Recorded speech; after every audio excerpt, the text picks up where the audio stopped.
Great.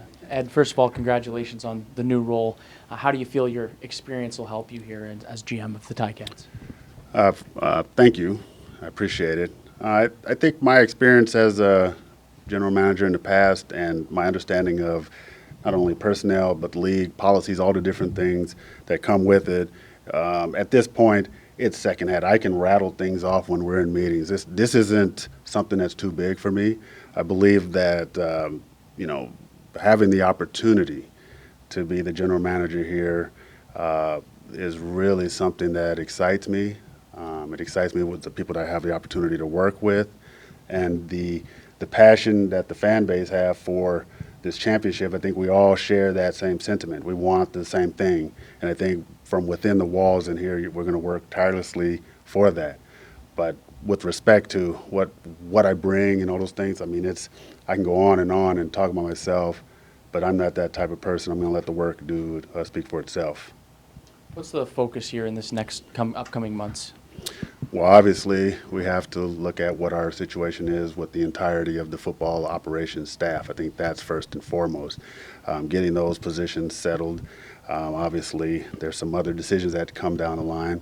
And then we have to focus on what the core of our roster starts to look like, right? And when our coaching staff and everyone is in place, you have an opportunity now to decide what the roster will look like, what the needs are of the coaching staff, what we want, what our preparation is going to be as far as whether it's free agents that we want, who we want to keep within, how we draft, and we're just going to go through a line by line of that. And I think that's going to give us an opportunity to really have a chance to build the kind of roster that we want, build the kind of roster that our fans can be excited about, and more importantly, give us the best chance of being successful hosting home playoff games and giving our chance to win a championship.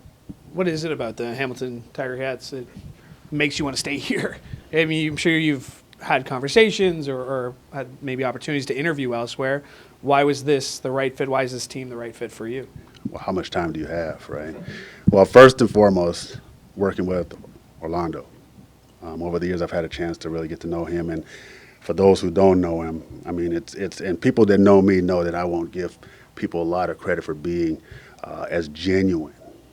I don't speak to it publicly, but I don't think I've ever run into a person as genuine as O. And for those of you who work in this organization, have been in this organization, know just how sincere he is, not only as a person and how he is day to day, but his passion for winning and what he wants to bring to this organization and this city. I'm a strong competitor. I love to win, and I love the opportunities and challenges of trying to win, and I think our personalities match in that regard. I think more importantly, when we look at the opportunity here, like I want to share something. When my first year in the CFL the champion was the Hamilton Tiger Cats. And I got to tell you, I thought they were the best team that I ever seen, NFL, CFL, whatever it was. And it was something. And I had to play against that team as well.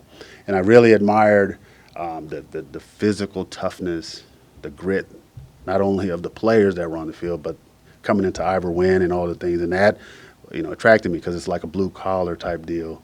And, hey, for me, it was something that I looked at and said, hey, it would be a great place to work or play if the opportunity ever came. I finished my career in one place playing, but the opportunity to be here and having the opportunity to be here for the last couple of years has not disappointed at all. It's really exciting, and I'm looking forward to just continuing to work hard because there's nothing better than seeing fans that are enjoying themselves. But more importantly, I know the passion and the mandate is to win. And with that, we accept that challenge and look forward to it. Ed, nobody was happy within the organization with the way this year went. When you look at that now, and now that you are running putting the team together, what'd you learn from this year about putting the team together in the future? And I would assume some of that would be learning from mistakes. Yeah, I think when you put teams together, when you discuss rosters, and there's no exact science to it, obviously, but with things, there's things that we can look at. We know we can do better, and again, I believe with us, and I don't make excuses, and I'm not going to give reason. I would just say, like, were we a healthy enough team to have the kind of success that we had hoped to have? In question. Were we good enough in some areas to be as good as we want? In question. All those things have been put in front of us and placed on the table, and I think that, with the group that we have, there's going to be plenty of opportunity to improve. We look at it as last year was a disappointment. If we'd have won all of our games except the last game, it would have been a disappointment. But we do understand that there's work to do, and I think that's what we're focused on, is looking ahead and not behind us. I'm going to ask you to look behind just a bit here. And O had mentioned this, or at least when we questioned him near the end of the year. Many of us around that have been around this team for a long time. This is one of the first times we could never really get a sense of who this team was from beginning to end. Do you feel that way too? Because I think partly because, or mostly because of the injuries and the positions that they were at. Yeah, I think sometimes when you have young players playing that are starting their careers, you have, you go in with your expectation of some of your veteran players, and if they're absent, then yes, there could be this notion that a team's identity is in question. I'm not here to debate that either. I just think that we just, as a team, as a football operation, as an organization, we just did not meet the expectations that were there for us. I don't have all the answers as to how, because there's so many things you can point at, but then most people will see those as excuses, and I'm not up here to give excuses. We're here to find solutions as to moving forward on how to become the Grey Cup champions in the future, and I think that's really what the commitment is. You're not going to get a lot of, humming and hawing at me with all these different things. I'm just focused on how we can pinpoint how to get better. And I think that's really where we're at this stage, and just excited about the challenge of doing that. Last year was last year, and I'll peek back one more time for you just to satisfy you. I'm done. Ed, coach had mentioned Ed or Spencer and Drew and what they brought, regardless of looking forward and their future roles with or without this club.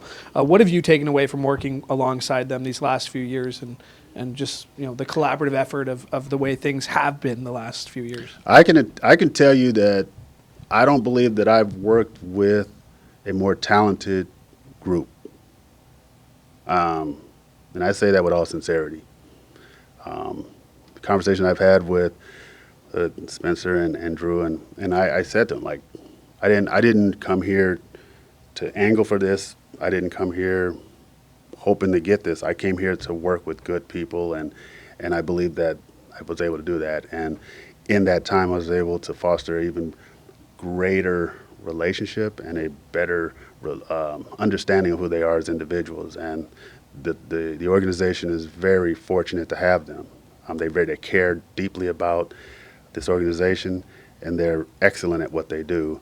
And I believe that the future is going to be bright for them and our fans, and everyone who's involved will actually have a chance to see the fruits of their work here in the near future.